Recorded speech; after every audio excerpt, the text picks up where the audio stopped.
Afiafi, whamanuia o le taulaga lau whanau. Whamanuia i lau upu whetalai o i mātou tanga. Whamanuia i au tangata paia, a maise i Samoa si o mātou atu kupili. E i mana o lau fio, e ele whamalolongo o lau fio. E wala le tua o lau. Wala toila mātou kutalo i a Yesu Kiriso.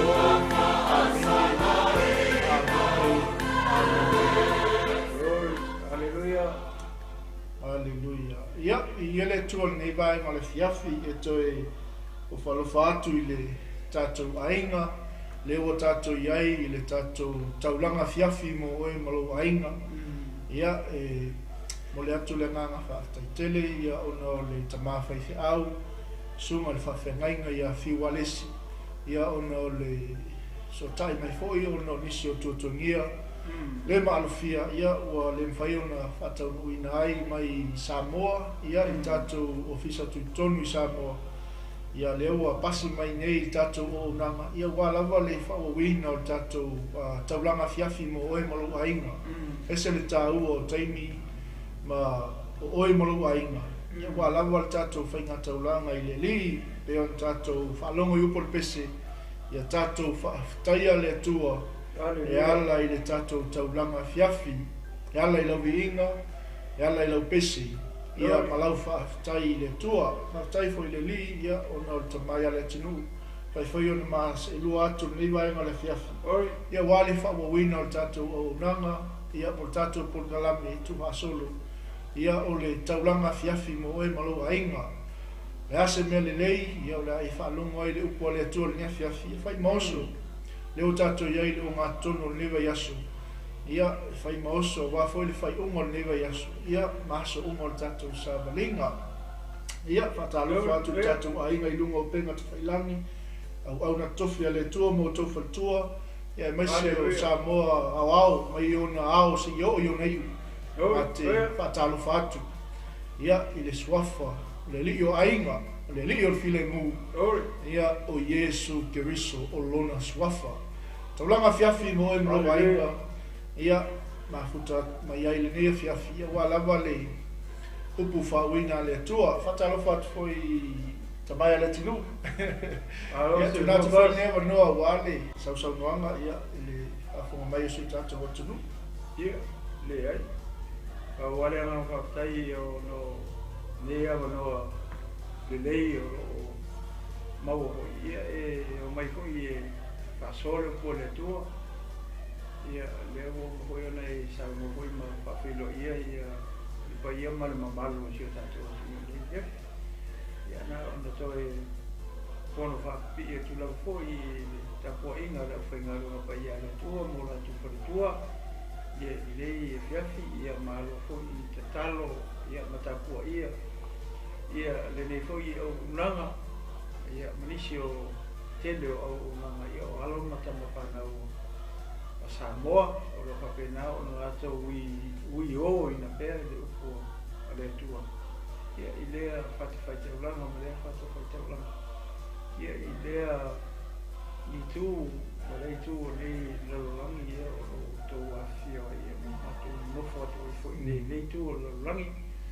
ia malo le osai malo fatoto na le tua fai te talo mana tua mai foi e nei au langa ia e manatu ina ia tele mama o no se vi no le tua ina ia tatu mawaina se nganga mo malo le tua ia e ngata foi ina ia la via ina si o tatu atu no pelo Samoa ia e ala ia le tatu au langa ia fatalo fatu foi i paanga o mai masani le foi platform na to foi fi pe e fa fonga mai tuni mata ia foi po kalami ma so ale lopo kina TV channel.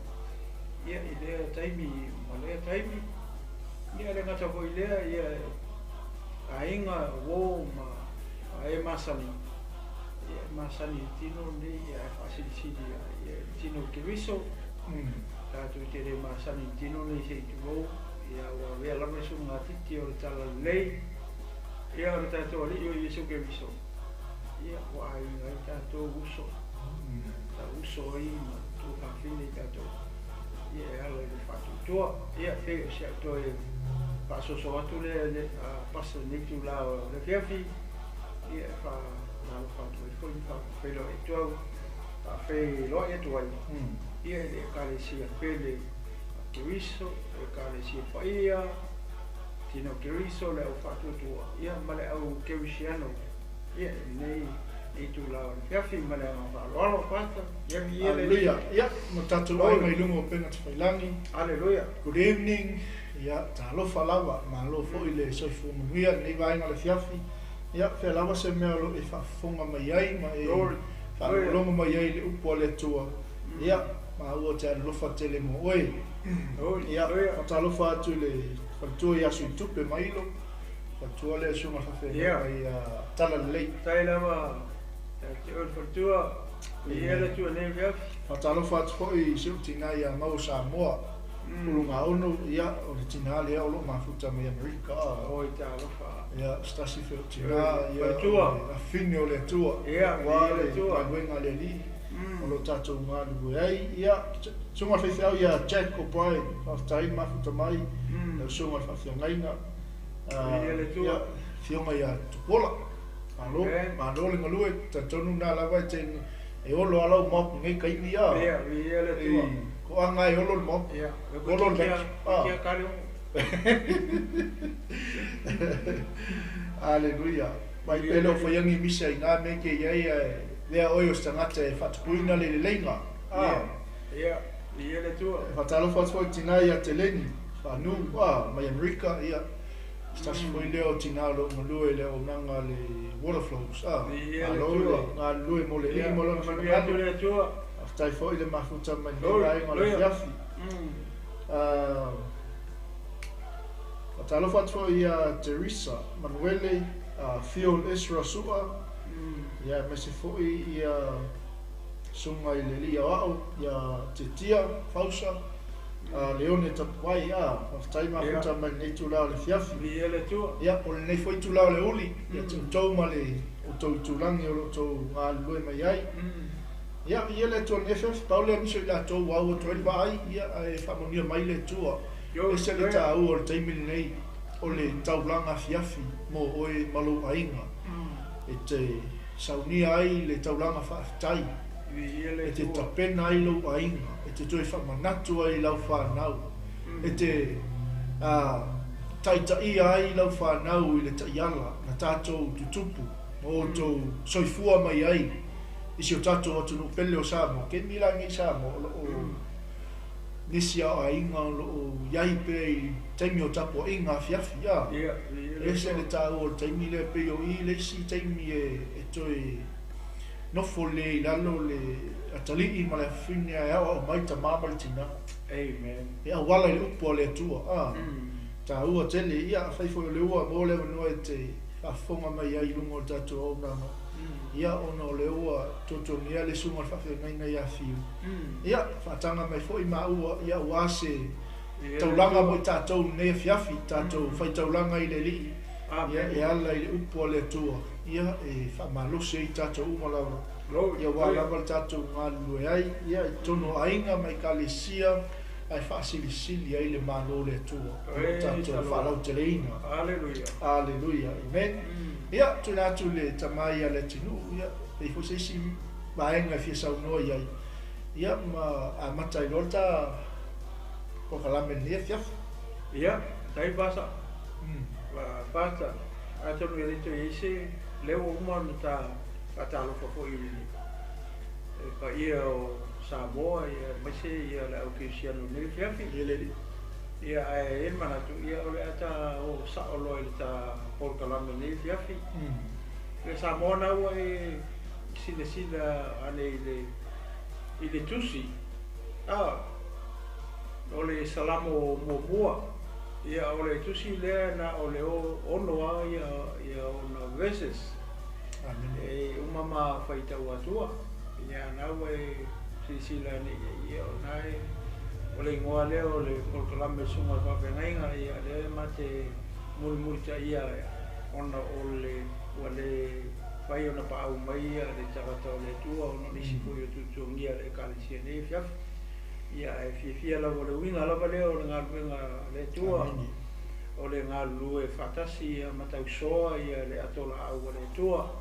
O ai foi ua le whetaui foi fuafuanga.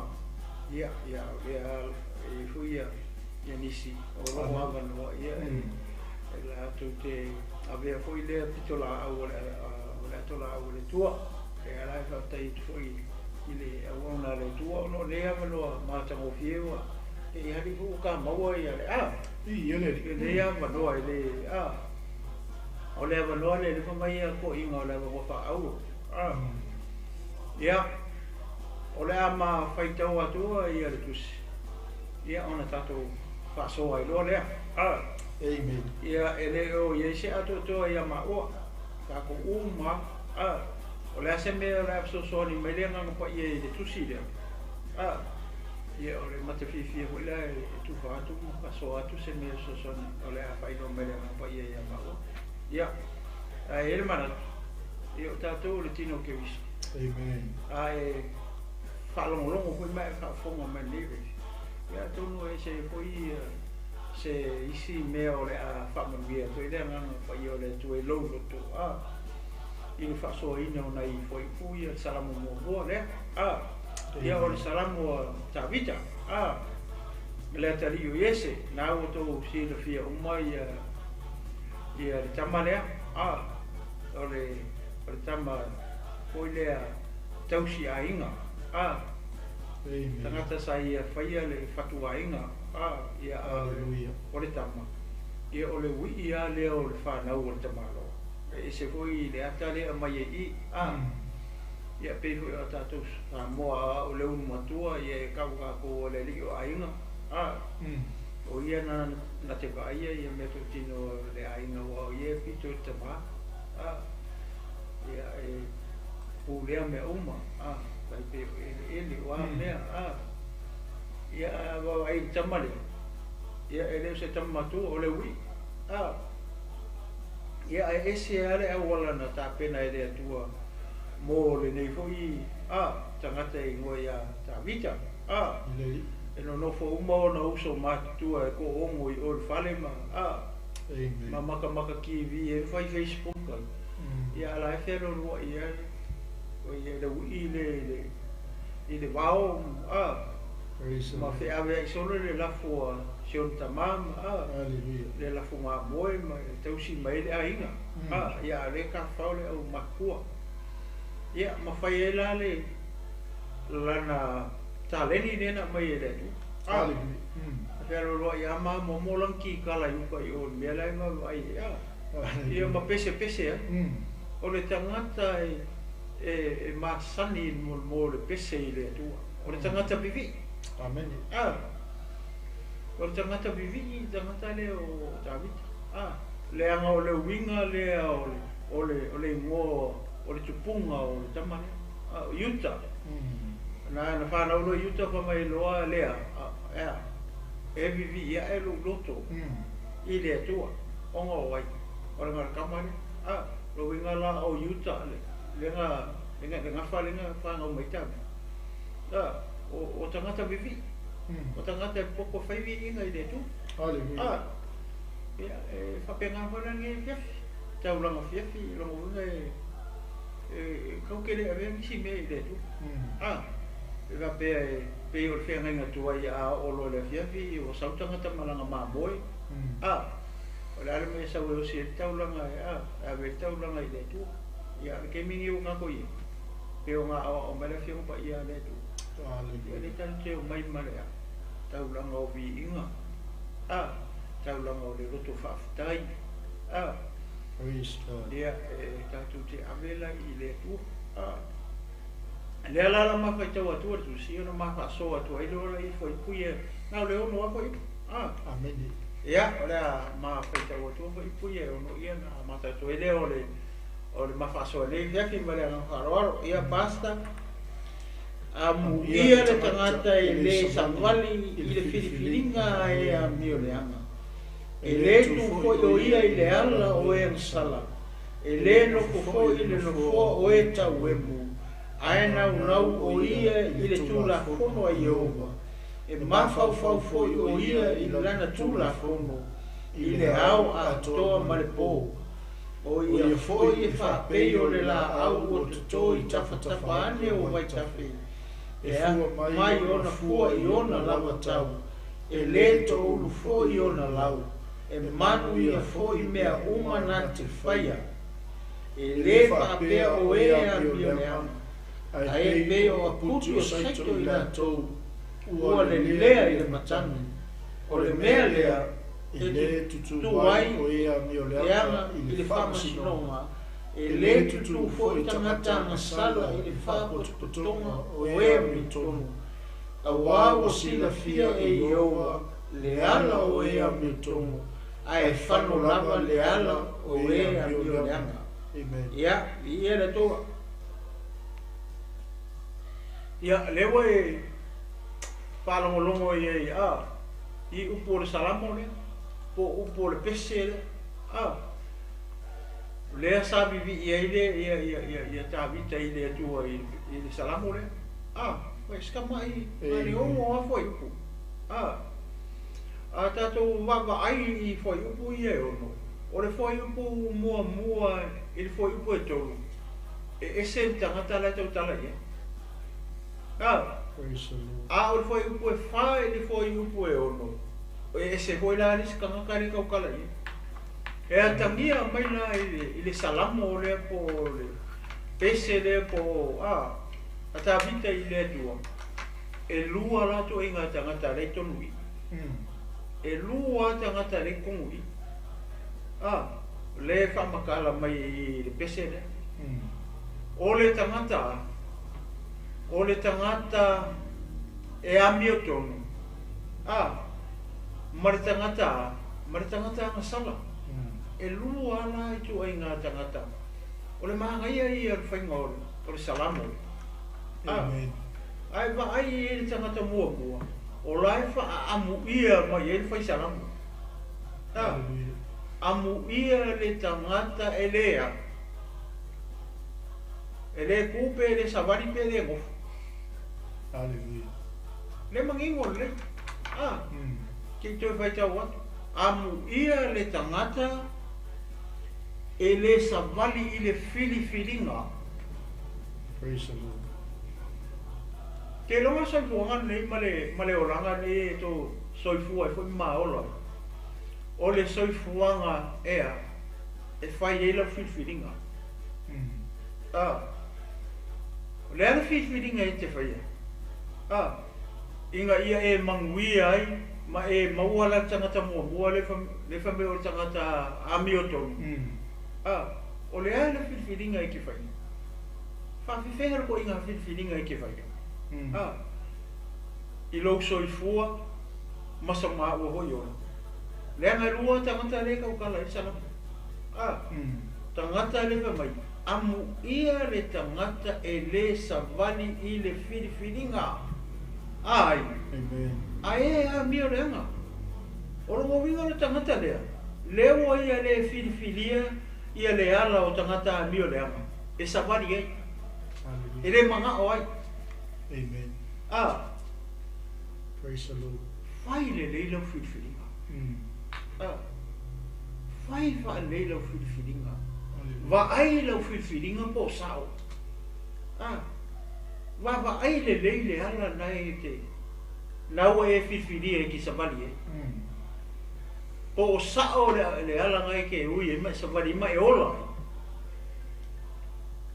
pele sao o le whiwhiringa la o le mea e tatau ona fai le nei le kemisiano oi tangata ia o ka ua mai o le tino ke riso.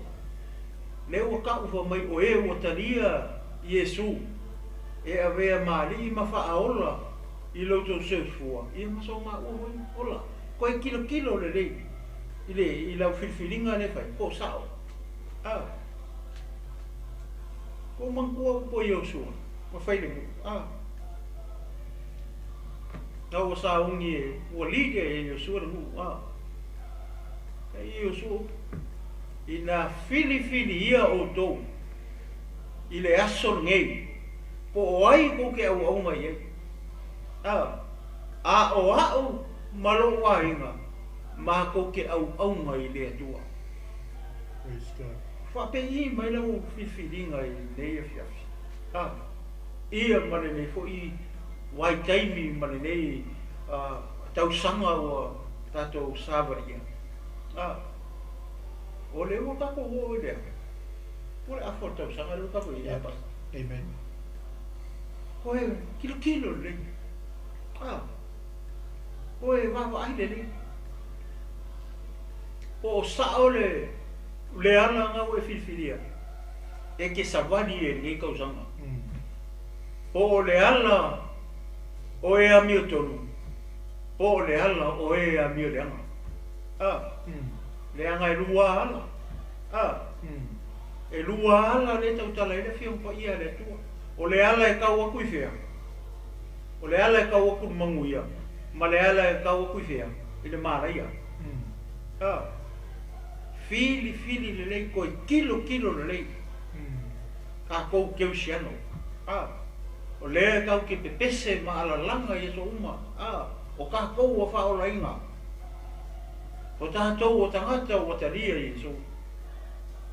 Aro siri. O sao le wana ngai se walia. O le awala sao ngā weke whiwhiri e ke se walia. E mawhai ango kako whapea mai. O au o te tangata whatuatua. O au o te tangata o talia Iesu. Ai se le awala leo ke whiwhiri o ke uia. E le o le awala le kaunga ui masa wali e tangata amia tonu pei o porta ramorea.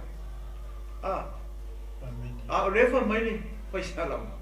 Amu ia le tangata. E le savali I le a. I le whiwhiringa po le ala. O e a mio le a. Le ala makua I mangingo le nei mai ia le. Ia le fatuina o le pese a le whai salamu. Amu ia. Amu ia oi. Amu ia oi o ma le sao le walanga ke uie. Amen. Le wha amu ia. I fo yuku e tolu le lunga. Le fo yuku isi na koru le lai. Le ala makua wha mangingo mai e se senga o tangata e to. Lua ia pe mo whaia. Le ko kongo o salamu le. Si whai tau o te pe abas. Ea. Pa mai amu ia le tangata e le savali I le whiwhiringa. Ai e a mio leanga. Vai nga mua le o le koi. Vai nga ruha mai.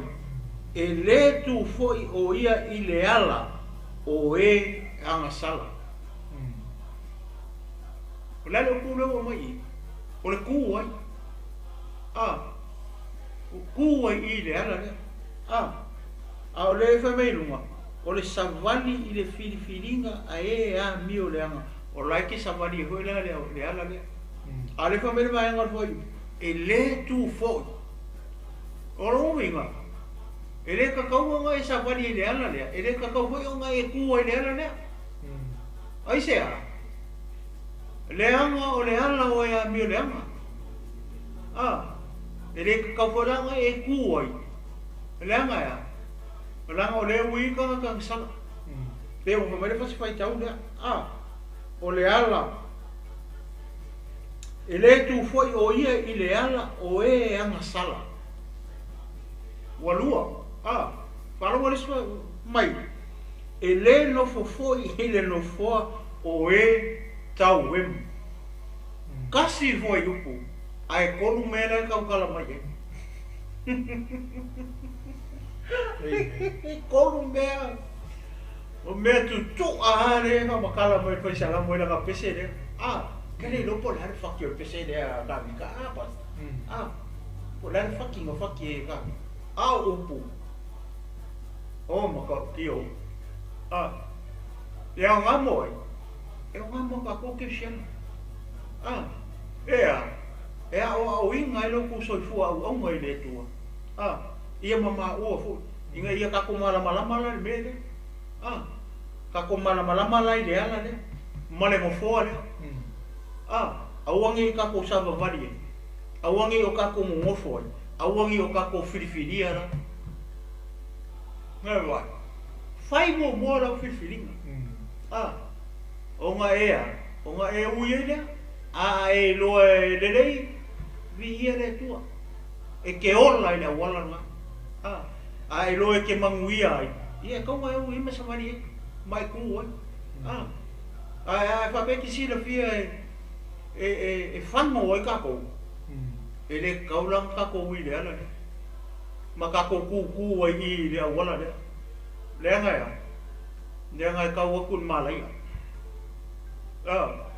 i awala e rua le wo umang ka penga e le tua pa mai o le awala e ka wako le manguia e va api e va iki e ko ai kiki foi la ko o ui ai ana si awala pa mai e va kele e ko kele foi la ko o ui ai le awala va kele o le makua i fia o ka e o le awala va kele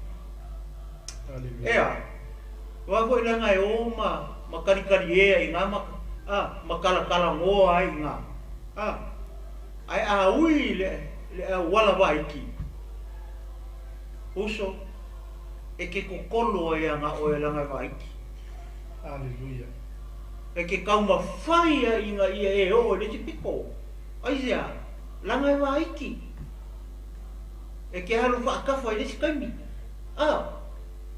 e ke alu yo puri kulo le skami e ke kolo le skami le nga vai ki o lona tau nuinga e ke kau aku le mare o le ala va kele le fa me ko kele o ui ai ia usoi ke fia wala ko ke wako mako king au aku mako fai me va le ko ila wala va kele le o longa ka unga la fa kari mai en fa sala le tua e ka mu malaya e ke aka ku i o le uma amen pe ao e korkolo ku i mai o ia ku i la wala vai ki le e ke magu ai o e aka o wa e fia thank you lord wo sao mari o wala mo vai ki ke kau ku sam ki oka ke kau ku aulo ne ai le fa mera fe pa ia le tu mai fola i aulo ala sami ki oka e ku ele la au o le ola fu mai i nga fuaka i masinga umor ka usanga ai ala le va ke le tan no mera fe pa ia le ku so le e ke ia o e ka mu o ku yo le fenga ko foi mai ku ai vai a kuma o la tu sa mai le un rispi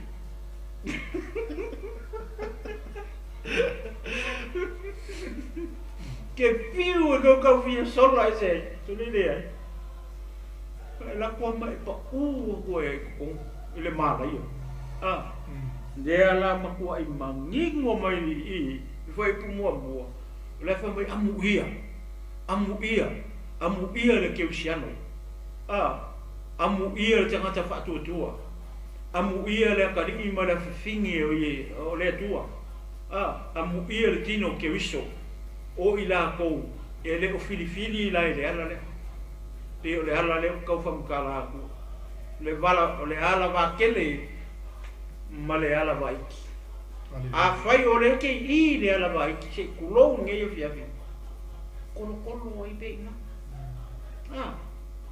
alu oi e be nga ia mako i kui i lo mafau ma o foi mafau le kau unga le awala wa iki le kau ke le whainga ka o le makua whainga ka o le awala le e ui ele au keu siano ma le au whakoku a whai o se keu siano ma se tangata whatua tua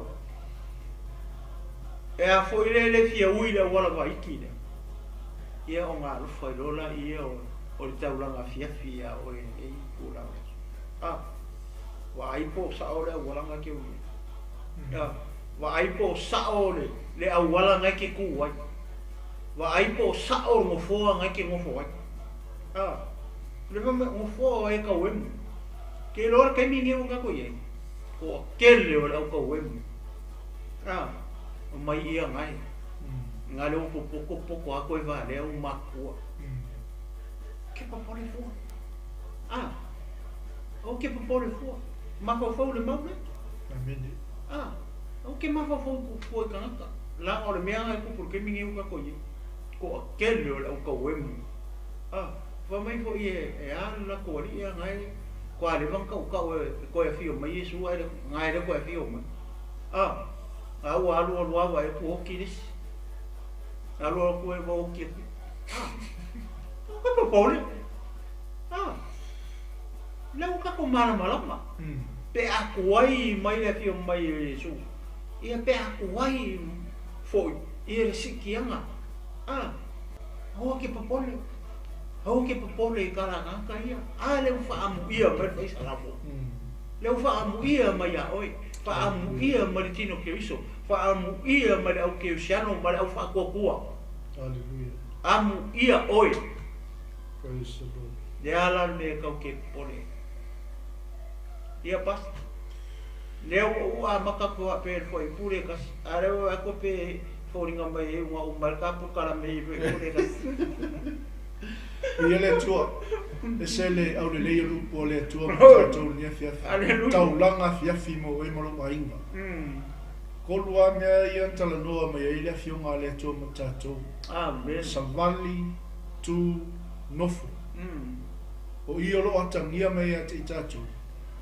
o so se mea e ke a ngai e ka ua ala filfili amen e ke le savali ai le mea lea e ke le kua i le ala lea e ke le ngofo i le ngofo lea glory hallelujah ona lea ona ta ua loa leo i tātou o le tangata ami o tonu glory hallelujah langa o le ulutala leo ta upule o le manuia o le tangata ami o tonu ma le malai o le tangata ami o le anga Pamela yo fai salam amu ia le tangata ya elei savali elei tu elei nofu ele filfilia ia la glory o lo tala noa i le soifuanga o aso fai so leanga o le taua le tatu te taua ina o le taua o filfilinga hallelujah e ke maleifu mai le tae au e ke filifili pe ke fai al mele pele ai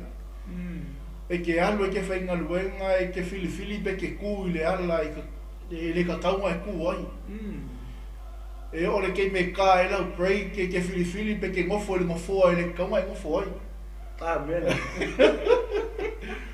a esa la le fai ngata o le vaenga le anga o le peo ngai sau ngole tinu e fai asi vai ki o le ala le fina ua i le au whatotua ma le au kewisiano o le au paia o le au pele a le atua kei loa a e masi o sia e ngā o mo saki e ngā koko ai vai marima a kai ka eia i alo ulu se tulo i ngā haia lai e ke o i le kaumu unga o le tangata ami o tonu hallelujah a buia le tangata i le savali i le filifilinga a e ami o le anga hallelujah glory praise the Lord e le tu i le ala o e angasala e vai e se le manino e se le au mainga i le fai salamo o le fai mua mua Lo winga e tāua lau savali, e tāua lau tu, e tāua lau nofo, e tāua lau tautala, e tāua lau pupula. A o nei ate oe le whauunga le atua, e whauku lau savali, e whauku lau tu, e whauku lau tautala. So se kei me ke mingoi ai mea ia e manguia le loto tamata. Whau lau ave tā wale nua lau. Ke oe arua ke uwhai a kulo uri makusi ses. Wa oala ngā oe a mio leanga. Amen. Ai a o ina i tātou lau whatuatua. Sa pe kipi foi e riskanga i o ruma. Mau ai foi a pasta rum sa unga le songi. Ia whai a raka ke maramara. Lai e ari si le mole tua e rokaro. Aleluia. E ka ke maho whape i a iero wale. E le ke sau whape ngā mai po le pe fa so me sa kangi a kai ka ai o fi le mu le o le tu amen lai lo karo wana ko fe da ko hallelujah amen si o i le fe mo le tino amu ia le tangata i le savali fifilinga mi o leanga e le tu foi i le ala o yang sala e le no fo il no fo e tawe o i le tiskava mai ai le soifuanga o le tangata oli le li. Le soifuanga o le tangata o ia whaanofo tupu Iesu lona loto. Amen. Ai se alanga ke ka lia lo Iesu ke riso ma e whaatua tua i lea lava suafa. E le se lau savati. E le se lau tu. E ke le ngofo li ngofo o e tawenu. Glory. Amen. Ai a o mai e wa whasamsama ngoa ke le talia Iesu i lo loto ma lo finangalo. E whai ma whaola i lo soifua ma lo ola. E ia kei mea whainga i kako whiwhiringa. Ia. E ia kei me ke kauenu ai. Ia. Amen. Ka tonu foi o lo e se si o mai mo mai o lo foi al tu langa lea kei lo. O le sala mo al metao. O le sala mo al metao. O se langa e le finangalo e whano i tatou. Langa o le vaenga o le si vaenga o le tusilea. O le manuia o le Hamilton ma le malaia. Ia masalo o ese saunga le tinu i tu. Hallelujah.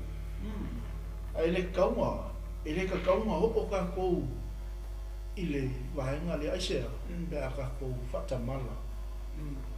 Ia Iesu ke viso. Pe a se se tatou whiwhiringa. Pe a se se. Se roa ka kou whiwhiringa. End up loka kou hea. End up loka kou le wala wakele. E se lo hori ka kou whiwhiringa. Ka kou kukulo i le ala le. E se lo le tatou whiwhiringa. Amen. Ka kou ngofo lo ngofo ale. Hallelujah. A le whaamuia mai whai salam. Ma le whai viinga. Praise the Lord. Whaamuia mai ngaka. E le ngofo e ngofo ale. Amen. O e kau e. E le sa ngofo le lei. A whai o ise keu si ano o whai e le me o kau e mu riska ngaka. Whai a kupo kalamini e fias. That's a wrong seat. Ngai se se ngofo ngai. Leo e ngofo ale whaamuia mai e ia. Ia ka vika i ka ngaka e le ngofo. Amen. Ia ale ala ngofo i ka o. Por whakuanga. Alu e se man ngofo anga. Langa e le ea. Langa abawa i fo i puia le amuia. Kaunga o e se ka ko ngofo ai. Unka ko maua le o mangi. Ai afa i ka refa mai i whaamuia mai ala kau ke ngofo. Ia ole ala mangia la ka ko mau. Kukusa lola ko la ka ko mar ka lo ngua le la fo i pa so. Ai ua te mata le ko kala. Amen. Hawa sa mama le ti. Ia. Toni.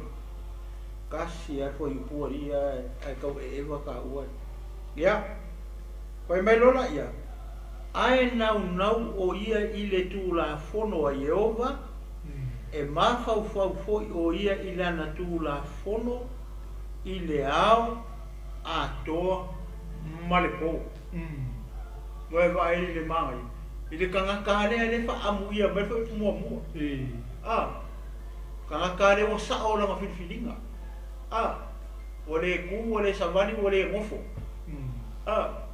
Le tangata le whaamuia mai whai sarama. Amen. Ale ko sa ko ilalo ko fa mai. Ai nau. Praise God. O ia ile tula fono ai o. Hallelujah. Kako vai kangka le. Wala nga faamu ia e fai salam. Ho wala o nga sao la nga filifilinga. Male ku male sabani. Male ngofo I le ngofo le o e kawem. Mafua mai sia. Leanga kaka e ko anga fai kaule fiong pa ia le tua. Amen. Ora kaka study. Le ale kai mi e fai mai e. Amen. Ole ao. Praise the Lord. Male po. Oi vai. Fai kaule chapter e kasi po. Alu fai fe au. Furu ipu ma. Amen. Ile ao. Ia ao po ia fai kaule si chapter. Ai le fa pe fai kau ala sale chapter ia lo ke upus pa ia ku ka vale an ka fa. Le ale mai wai oi pe ai le ngau ile kula fonga yo. Pe ke ngau le upu le tu. Hallelujah. E mau aku oi. Ia ngai ke ku oi ngara wa. E mau aku oi. Ia ngai ke mo fo nga. Ai sea. Ora nga foi vole ai mo se upu le tu e lo soi fu ma rola. Fa pe nga foi ma o. Amen. Hallelujah. Ai mo se upu. Ma fu am pe sea. O le foi kaua. Olha aí, você foi com o upu le tu. Olha aí, você me acabou sem ngau. Amen. Olha aí, me le ngau ye. Ngau I meu kingo ni. Amen. Ngau I meu kingo. O me pala. Praise God. O me ai e monga. O me e lea. Mo ko I misi a ko le upu le tu. Hallelujah. Olha aí, você me acabou sem ngau. Ai lua kai mi le ka ungai. Hallelujah. Ore ka ulanga ka ya. Ia mar ka ulanga le fia. Ore ka ulanga le au, mar ka ulanga po. Kwa ke le fa le ko mo ka wo ke sha. Hallelujah. Au le winga le ore ka le fa amu ia mai le ka le fo I mo. Hallelujah. Wala ma fa amu ia mari fa salamo e foi mo.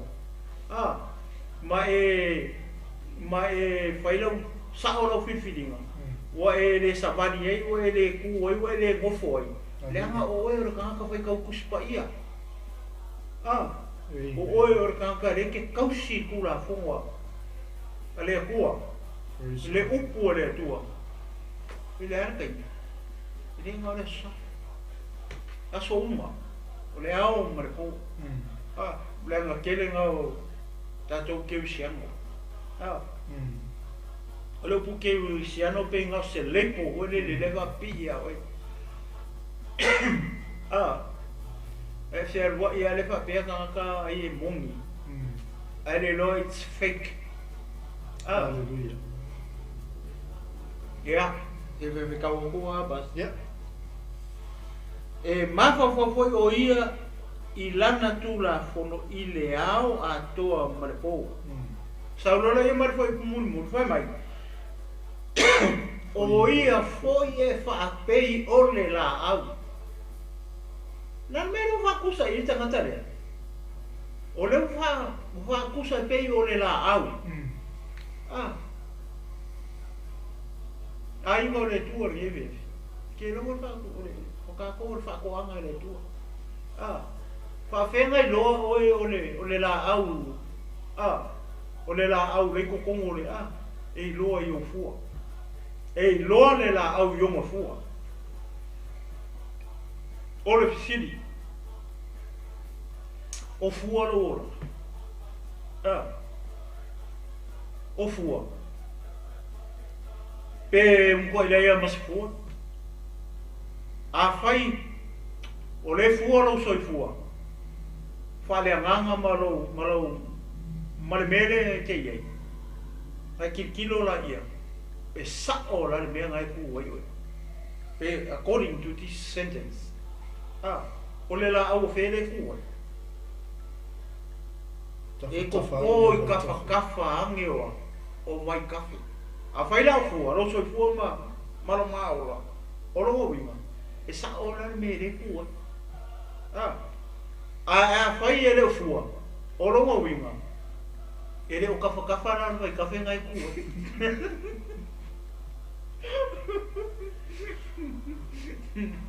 Lai ku yo no me hongane o sami ona. Ia lare fua pe Vai mola au e ku hongane lungo sami se fua le nei. Langa chulo, langa lai sak mai roots o le la au, le o onga.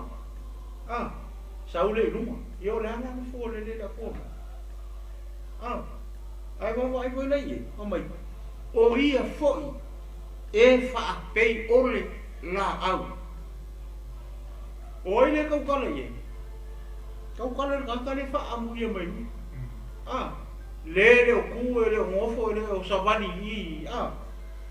Si ora kaka foi ia. Wake kausi kula fongo mare upu le ua. Ore tangata whai kau kuspa ia ore tangata study le upu le ua.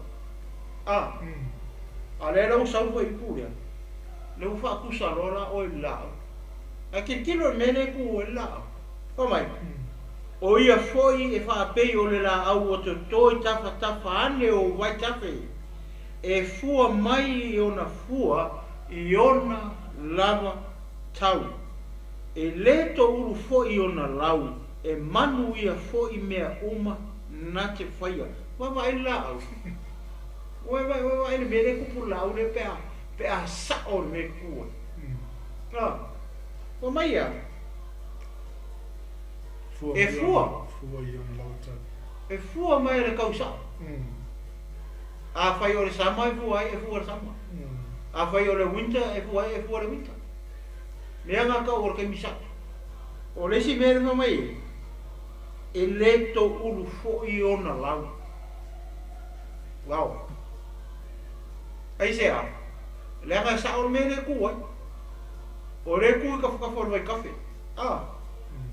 O le ao mai o le la au ia le malu o mea umare e ao mai o la au. Le a rainga fua. Maola. Vai e le ko ulu lau. Ai ke vai ke lo la au e le kai me ko ulu ai la ia lau o la au. Si se ne o mawaka ke vai isi la o le ko ulu lau. Pei whape ngā mini ele mele. O I kongua le whakau e. O le tangata. Leu whaakusa o ega mai. E whaapei o le la au. So o nono winga. O ka kou o tangata. E ka kaunga sa o le me kua. Kui ka whakafa o le vai kafe. Inga ia mangu ia ai mafua mai. E le ko ulu hoi la. Pe winter pe sama pe o le ala kau. O koe wha kau. Le wha mai whasi whai kau lia. E le ko ulu la. Never. E maka o kia le kelsiano. E o le tūranga lea. Pe a sao le me e koko ai oi. Amen. Ai se lo le me e tu ai lo tangata. Langa le fa kusa o la au. O lona winga. Langa le ka le tangata. Ai se lo le me ku e lo panga. I o ngai lo le nga le se sen. Hallelujah. E ku ai nga. E kele le me o ko uru o lau. Ko ele ai masifua. Koe ngā mele anga me whai ka whape. La au whape. Ioi. E ia mase me manguia ki whai. Ia le walele o manguia. Amen. Hoi mai. E manu ia foi mea uma na te whaia. E whaia se la au se me whape. O le kaukara tangata. Tangata leo whaakusa la au le. Fesili. Foi lele. Apa se kau mako fau. O fili kau sanga o yelo tangata ngā mea. Amen. Ngā ke kūkua e ngā re niulau. Ngā ke kūkure fua e ngā. Ia wa sa o rara kala ni sui whea mo whārango e. E ar kūkua no mōre paipare sua waku ngewhi. Are wha iwa nā pai mai e manu ia foi mea uma na te whaia. O re kau kara i tangata soifua e, o e ngaki mai mua ma. Ia ma maa ua. O le ka ua la leo fo ipu e kolu ia. O le kau kala i le tangata. E sao lana whiwhiringa. A sao lana whiwhiringa e mangu ia. A sao lana whiwhiringa e fua. A sao lana whiwhiringa e re ko uru lau. O lau soifua. Maso maa ua hoi ola. Ora sa ora fifi. Ia basta. Ia leli. Lole aso e la sumo le taina. Talo fato fo ia taina ma le veila wina. Ia ma le tofine ia ofusina. Wow.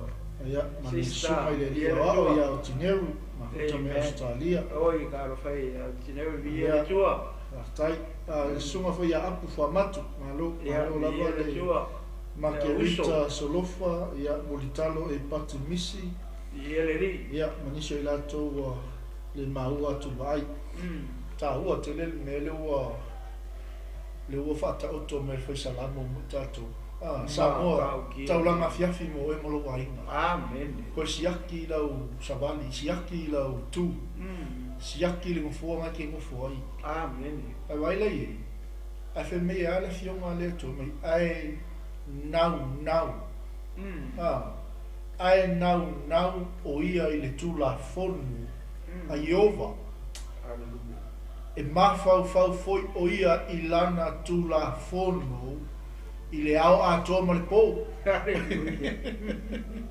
si lesser is the man me vai famuia so a fai ngai ke fia i le upo le atua ma e oli le upo le atua e ke mafau ia i le au a toma le po amen e lola io o la au le to e o ta holo ta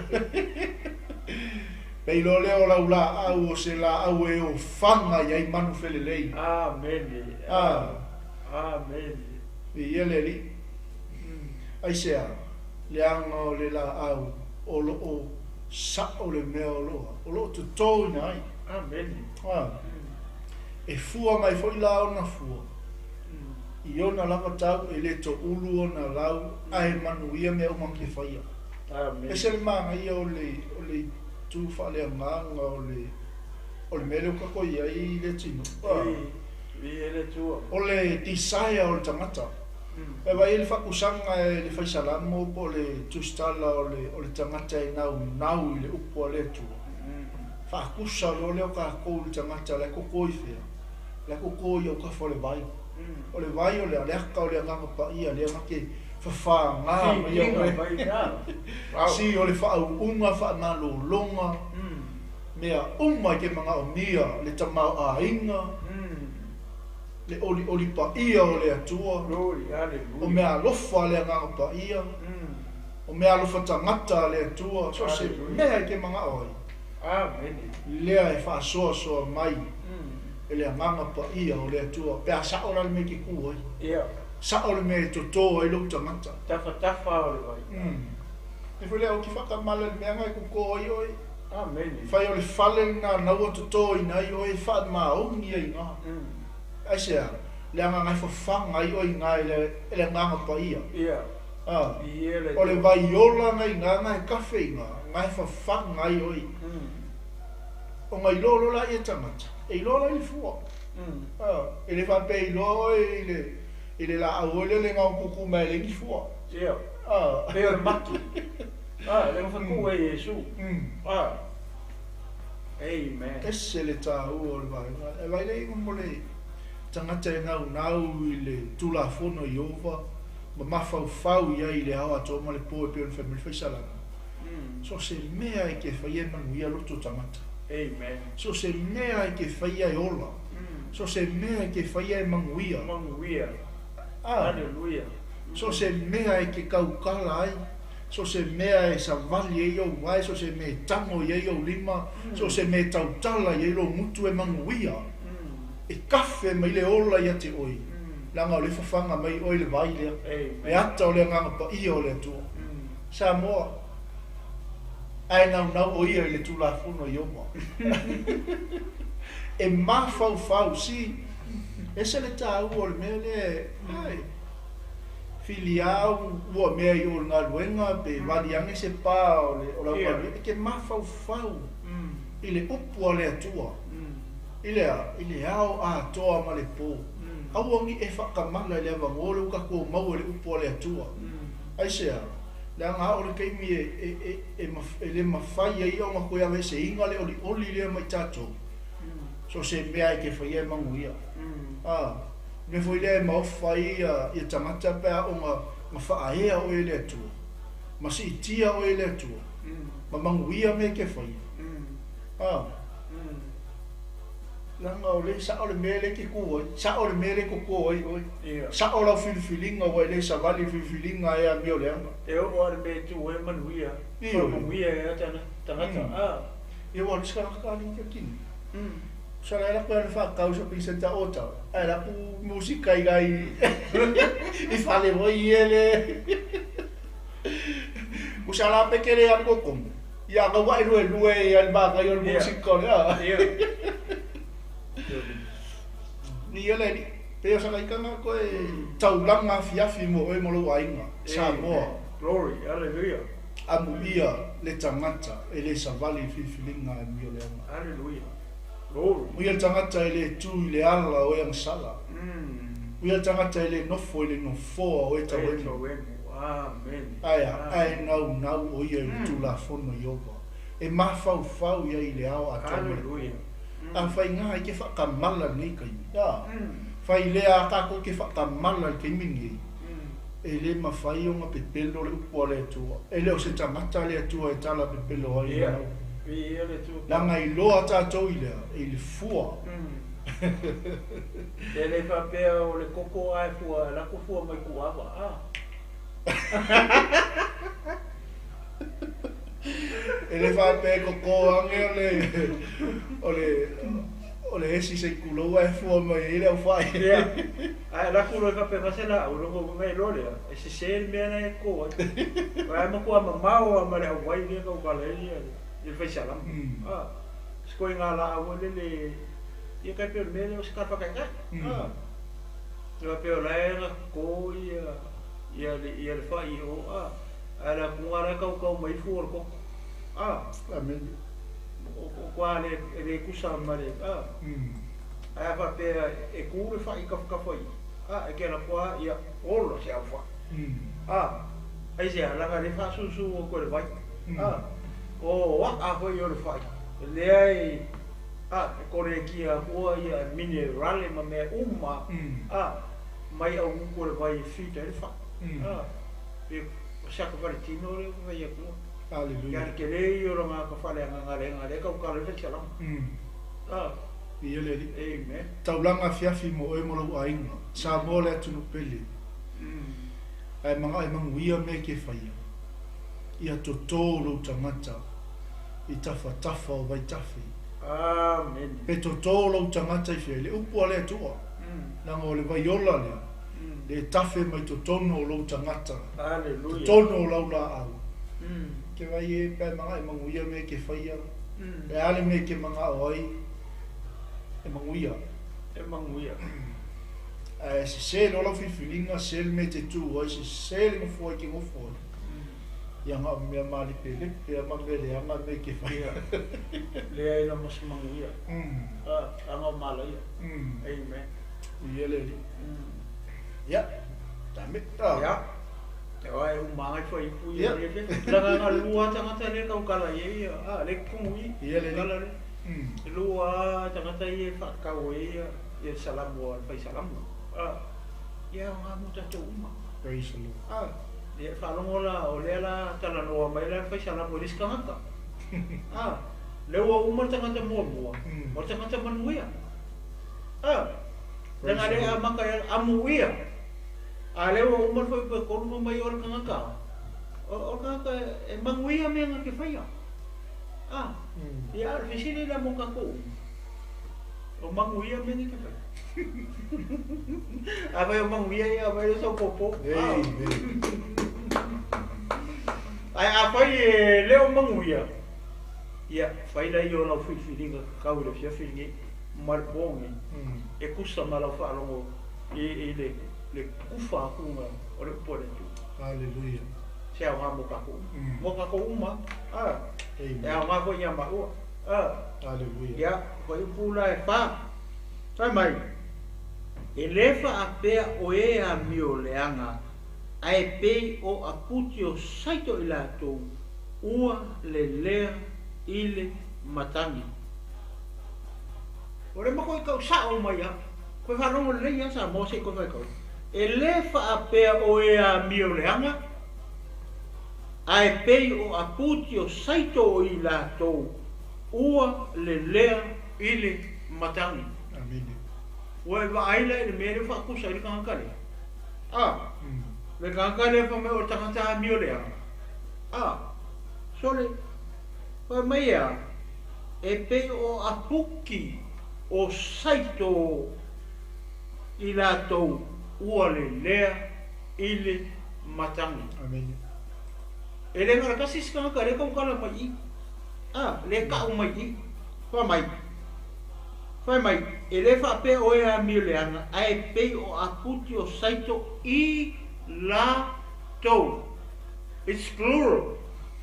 Ele singular, pe a kaku mafofo le, le fa Samoa le, pa mai a, i lato, ua le lea i le matangi. E ko kele, ko kele kanga reanga ia,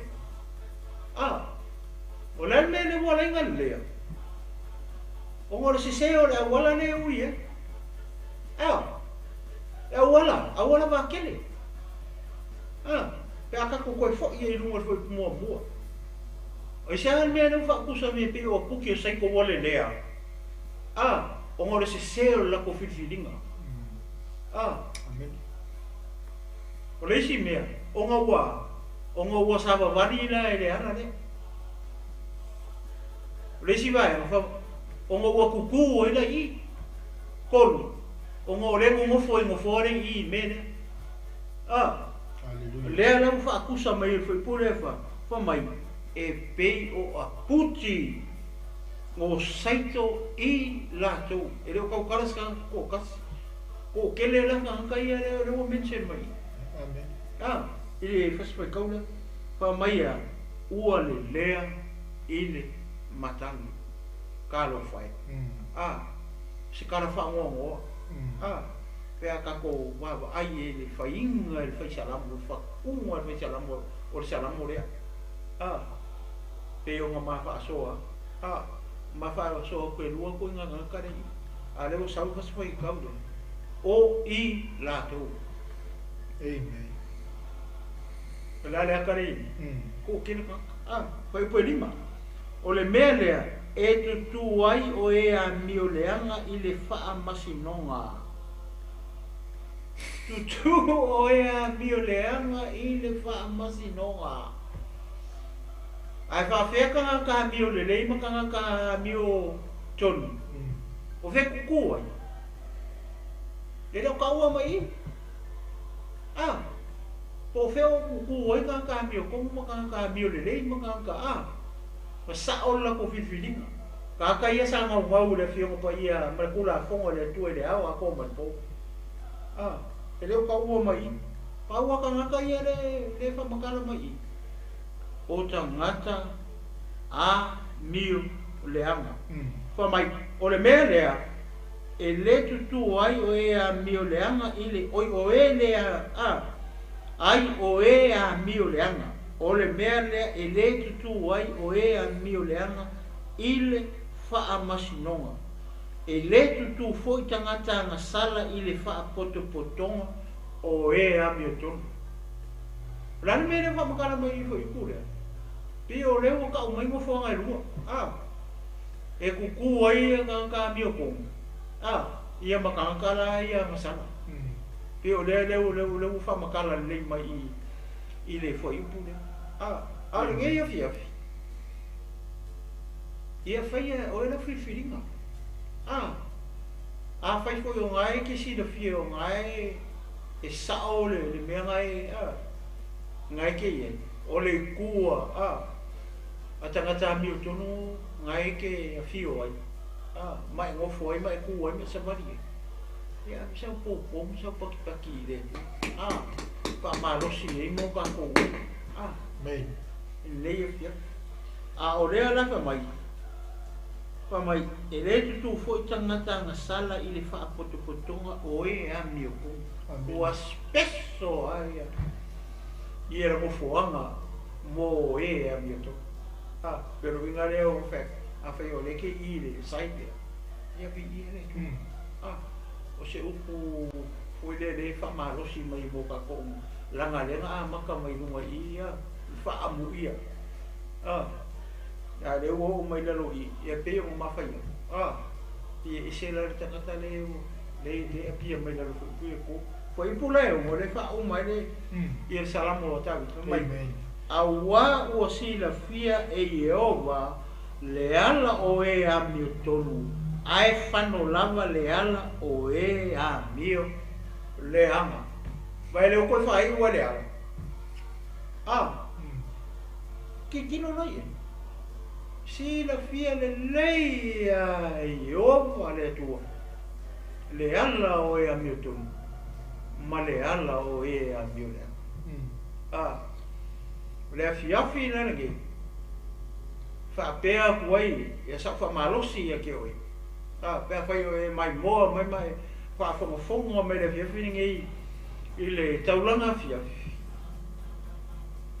to e va ai le po sa o le ala na ke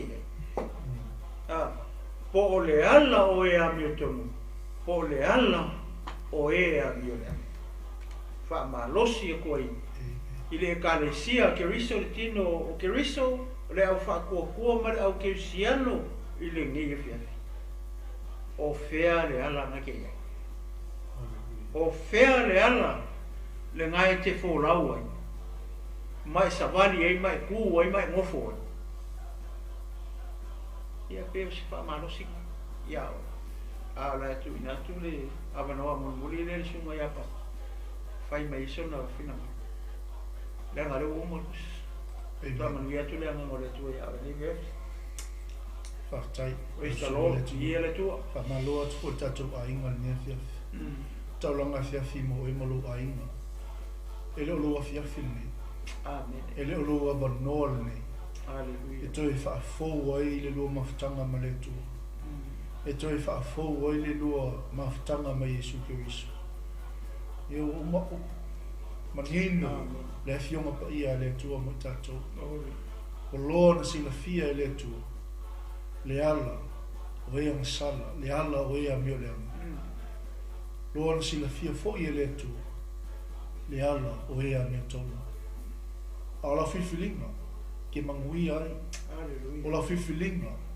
e te o ai le whaafanonga lea e whaavavau wau sila fia ioga e whano lava le ala o ea mio le anga Taulaga Afiafi mo e malu ainga sa mo le tunu peli o lo Afiafi nei le ole a fai le talo le whao le tanga e fo e te mana me le talo toi whaafo ai toi whaamanosi ai lo o tātou tangata le ngaluenga le vi o tātou ngaluenga awai e tele taimi e se e tātou fifilinga e wha le tonu ai le ala tātou te tū ai tele taimi tātou te nofo ai no fua o e tawemu haleluya aia tele foi taimi tātou te whata mala ai le tū la whona i oma amen tele foi taimi ua tātou whaatala lei o whaapalapala I le mea o umo ta pena I le toi to ina ai tātou haleluya ina ia fua mai tātou ini fua le lei e vi ia ai le atua Hallelujah. Wa ia manuia ai le ainga o le atua. I mea uma tātou te whaia. Praise the Lord. To atu e noa. Ta mai ale tunu. Ia. Ma le nganga whaaloanu. Ono Yesu Kirisu. Amen. Ia, whaktai pasta. Ia, ele tu wala manone ia. Leo e whalongolongo mai e whafonga i wholwhora ino o le tua nei. O lo tautala mo tatu uma. O lo tautala e tangata angitu. Amen. O lo tautala foi i le tangata o lo whatamala pea. Pawhea oe nai. O lo e whatamala pea. O le afiafi mo tatu. O te fia tania foi e au le upo le tua le tua. Amen. A fai lai te fia talia po te mua ne te fia talia e le upo le tua. O le au fai e talo whautanga. Mo oe na si ane i eilo lima. O whea lama o e maua mai e ira. Ia le upo le tua e ala i tau ranga fiafi i neitu ngā leso. Si ane i eilo lima whakautu. Amen. A whai o e maota malawa. A whai o e tono sta wali. A whai o e lungo o se waa. O lungo malai. O whea lawa po se paka, po shopping center, wherever you are. Si ia ne ero lima.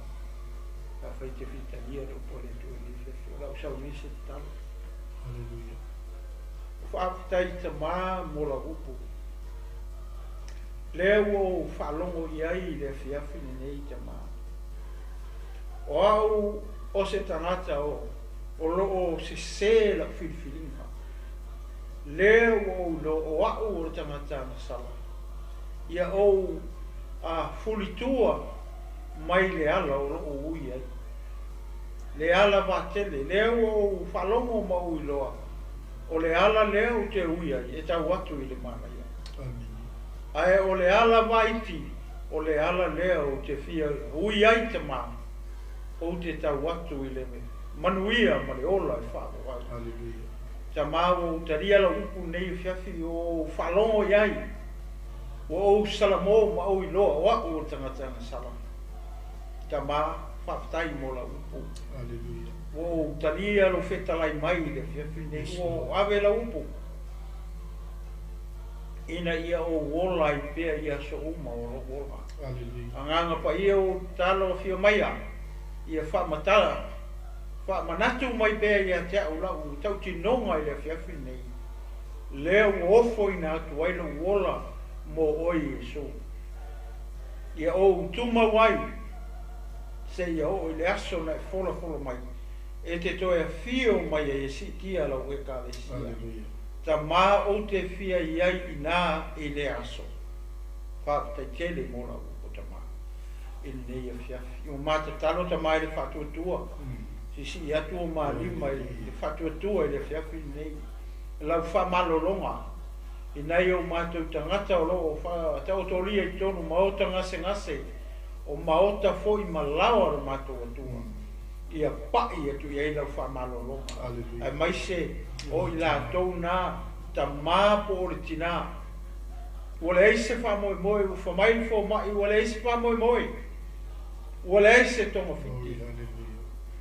Ai mātou te tari tonu, ma whātua tua i lau fio. O oe o le alii o le whamalolonga. O e lava na e whaitalai o whaalava lava. O maloloa i mātou. Ta mā pai atu pai ane pai ifo. O ao ma lau whamalolonga i le whiawhi nei. A wā mātou te tari tonu ma whātua tua ta mai le pupu lau. O ao ai maise o lau. Pai atu i lau whamalolonga. Le ta mā maritinare nā. Whanau taravou. Ai maise o whanau witi i no mātou atua. Ia pai atu i eila whamalolonga. Ia i no mātou atua. Ta mau te talo se e whamanuia. I le nei au unanga. Ai maise o le. O lau au auna susunga e a pasta Mike. Marifaritua ma le nei au unanga mātou fia no mātou atua. Ta mau a mātou te talo. Ia whaalua. Loua nganga i lau wana Foi le poto mare tamai. E whaatino ai le nei au au nanga. O le au au nanga mo lau o fio. O le au au nanga e vi I ai oe ai re o le tangata. Ta mawha manuia e a pasta mai. Alona taimi o lo wha alu ina pea ma ofo ina atu ai mo lau o fio. Ina ia manu malo ina sea nganga mo lo malo. Ia wha malo sia foi. Le tino keriso e ala e nei au nganga. Ai mai se o au na mo lato wharetua. O lo ngālu rue pea ma puno wai. Ai mai se o le uio ina. O le upu o lo malo. Whamanuia ia o na mo lato wharetua. Whamanuia se o mato watunu pele tutonu o nei atunu o lo mato norofo. Mau mawai. Ta mai le pupu o au. Ia o atu i se o mato watunu pele o Samoa. Leta mai tai pale mia malana kape leta mal whainga marota ma. Ia ai o manuia. Whamanuia se o mato watunu pele o Samoa. Tau mamao Samoa mani matangi mani a wha. Ai mai se o wha mai pe o te pesi solo mai nei la rangi mato watua. Mato te talo i le whatu watua. O oe o le atua e te mawhaia mea uma. Ta mau ma talo nei o fiatu se upu o ma tau tala iei o le tusa. Ma lo fina ngalo ma lau wha fofonga pa ia ro mata. Aleluia. Ia e wha ma ngalo mai I ma ua o au. Ia I watu mea uma I lau fio le nei o fiafi. Ia ma vi ia I peo lau fio e wha mau. Ai tu mau pere wha tau wa ia te ma ua. O au. Talo foi mo le file mu. Aleluia. O Jerusalema ma Israel uma I le nei o fiafi. I le whangaloina. Aleluia. O lo nu mo tangata Filifi sa e Peru sa Israelu. Ma sai tua uma. Ia ai o au whaloloa. I lo watali matua. O Israelu. O lo wio I mata lo matua tua. Pui mai leo no. Aleluia. Le ngata o nei aso a aso malama. Kua mato te talo wala au atu ai. Iesu I nei fiafi. Amen. Amene. Ma amene. Amen. Glory, hallelujah. Ia, aftai atu nei vai ngale fiafi, ia I tātou Aiga, tino Keriso. Glory, hallelujah. Ia, I lau taimi whaungoina o wāle tātou au unanga. Taulaga fiafi mo oe malo Aiga. E manatu ia o le aso atai au, ia o le atoi. Foi mai e foi ia tātou o unanga, o le taulaga fiafi mo oe malo Aiga. Ia o loo tapena ina e le sunga le whawhengainga I a fiu walesi. Praise the Lord. Mai le kalesia o le Word of New Life I Samoa I wai telefou. Ia wale au nanga I le malo le tua. Ia o le whauina foli nei o le tatou o nanga le nei aso. Ia tau nei o auna le tua o lo auto wa mai o wale tatou o nanga. Ia mātou te whaftai atu ia to umalawa nei waenga o le fiafi. Ia o sinasina o le tala le lei. Lau tau tapo inga, ma lau tau nofo talo mai fo. Ia wale ngalu lue ei le fina ngalu le tua. Ia le soata e au le tu la e ono le au le a matalia I fo I tato o nanga. I le tutu lima le afi. O passing the torch. Ia o lo to pena ina fo ia le sunga le whawhengainga I fiu walis. Ia e maisa tato por kalame pe ona iai. Ia I le amtanga o aso taitasi. Apa au le tala le lei mo oi. Au ni emsia. Faula inga mea le lei o wha manu ianga. Mo oi, ma lau sa valinga whale nganga. O le itulai fitu, ia o le awha penao na te pena mai ai le tatou po kalame peona iai ia stofi o esta tas o Yesu le ala I le ola. Ia ona whaasoro tu ai foi le tatou ai mainu e mamau le ala. Ia ma se ia o lava I tatou po kalame I le fiafi. Ia sili o na maulunga ai se li inga o le tua. Ia mea tau nei, ia ma le tamai a le tinu, ma alo fōmufulu, ma ua te alo lofa tele mo o tou, le whanau pele a le tua, ono Yesu Keriso. Amene. Amen. Amene. Glory. Hallelujah.